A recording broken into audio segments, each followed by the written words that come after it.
And then I said to him, what are the ultimate goals here? He said, the ultimate goal is to get everybody in this world chipped with the RFID chip, and have all money be on those chips and everything on those chips.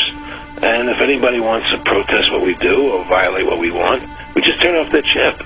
In the end, everybody will be locked into a monitored control grid where every single action you perform is documented. And if you get out of line, they can just turn off your chip, for at that point in time, every single aspect of society will revolve around interactions with the chips. This is the picture that is painted for the future if you open your eyes to see it. A centralized one-world economy where everyone's moves and everyone's transactions are tracked and monitored, all rights removed. What is at stake is more than one small country. It is a big idea, a new world order.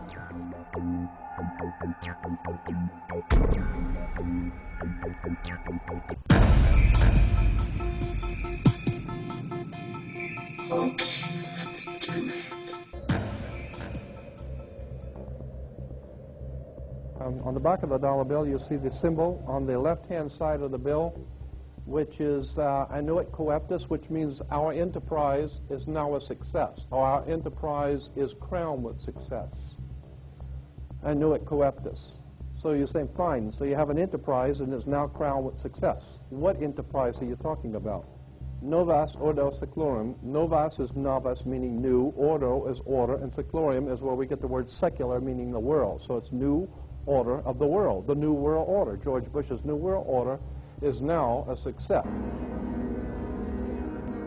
We can exclusively reveal that George Bush Sr.'s occult name is Magog, which is the name of the evil army commanded by Satan to visit Earth and destroy the kingdom of Christ.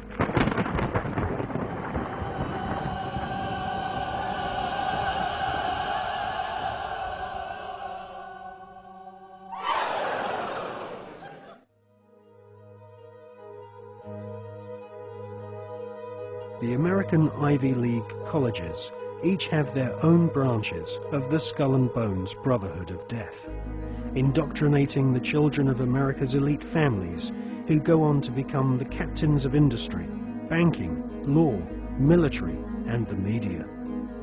The epicenter of this elite cabal is Yale University. The last 3 presidents attended Yale, as did the terrorist expert Paul Bremer III, who governs Iraq for the Bush-Cheney Skull and Bones elite. Members of the Anglo-American Illuminati network also share the same philosophy. They believe in a single, all-powerful superstate, which is governed by a single world leader. If the Illuminati were successful, and their dream would come true, it would be a virtual hell on earth. That is what the New World Order is all about. It's a living hell. It's Orwell's worst dream and nightmare.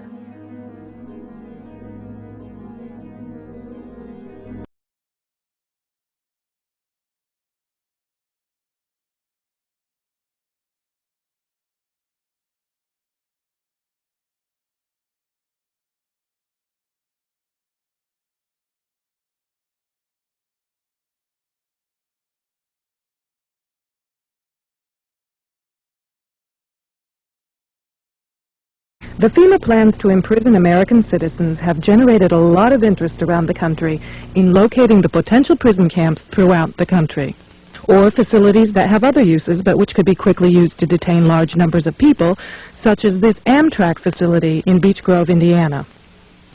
All of these apparent security measures are particularly unusual here, because this is a very low crime area, and this facility is nothing but an old train repair station with nothing in it worth stealing. In this portion of the parking lot is a brick building, suitable for processing, next to a gate that leads right out to the railroad tracks, and all of this is contained inside a fully fenced area, now 3 layers deep in fencing at this point. This U.S. Air Force train indicates federal and military involvement. Facing the opposite direction, You can see that this area, too, is a very large fenced area with railroad track running the length of the fence and plenty of warehouses. This small building is the only way into a particular fenced area. Inside this building, we see more of the motion-activated detectors, electronic turnstiles, and prison bars. Outside this building is fencing and a cattle run section of fence, all topped by barbed wire, pointing inward, not to keep people out, but to keep people in. On the other side of the building, you'll see signs that say Red Zone, right up next to the railroad tracks that run the length of the fenced area. Next to the Red Zone sign, you can see closely numbered markers on the fences that are too closely spaced to be parking markers, just as if they plan to have people line up to board the trains. Looking around, you can get an idea of how huge this place is and how many people it could contain in its fenced-in area. In yet another fenced area, we see a large warehouse building at the end, with the electronic turnstiles in front of it. The building is one that has a new concrete floor, and its doors and windows have all been blocked. Outside, there are new gas pipes.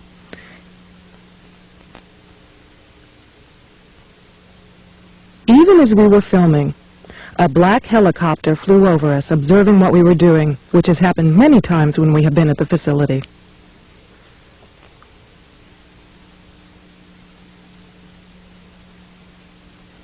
The gas lines and gas pipes at the facility run the length of the buildings.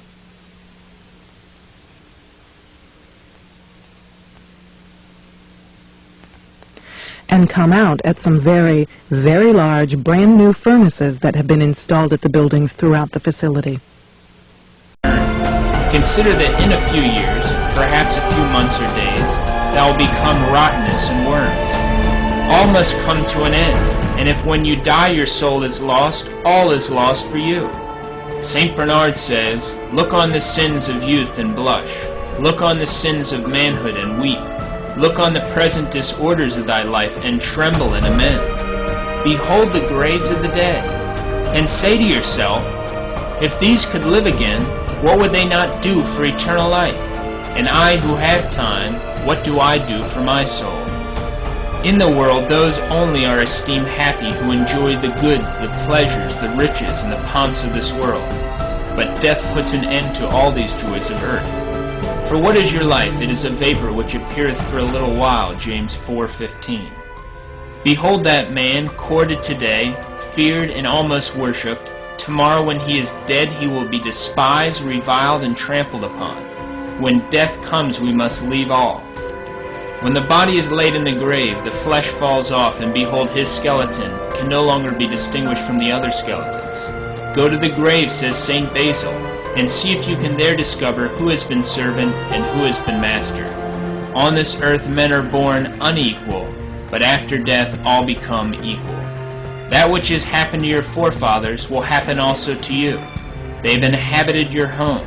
They have slept in that very bed, but now they are no longer there. The same will happen to you. All know that they must die, but many are deceived by picturing to themselves death at such a distance, as if it could never come near them. It is appointed unto men once to die, Hebrews 9:27. The sentence of death is written against all men.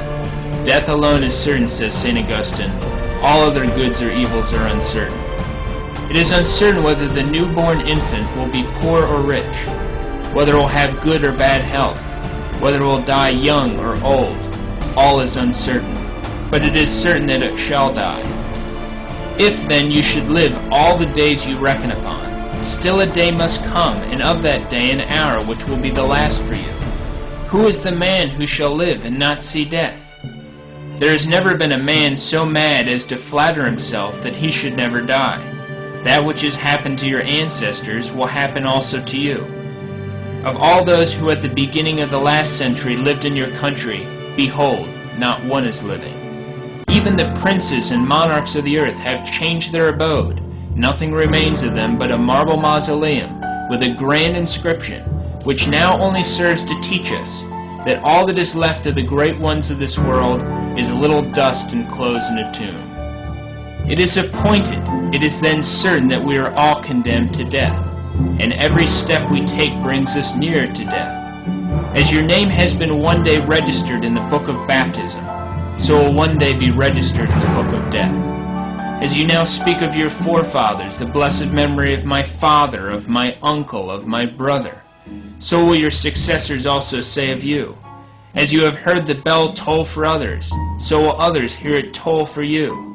Look then at the corpses, each of which says to you, yesterday for me, today for thee. The same is said to you by the portraits of your deceased relations, their beds, the clothes they have left behind them. In every age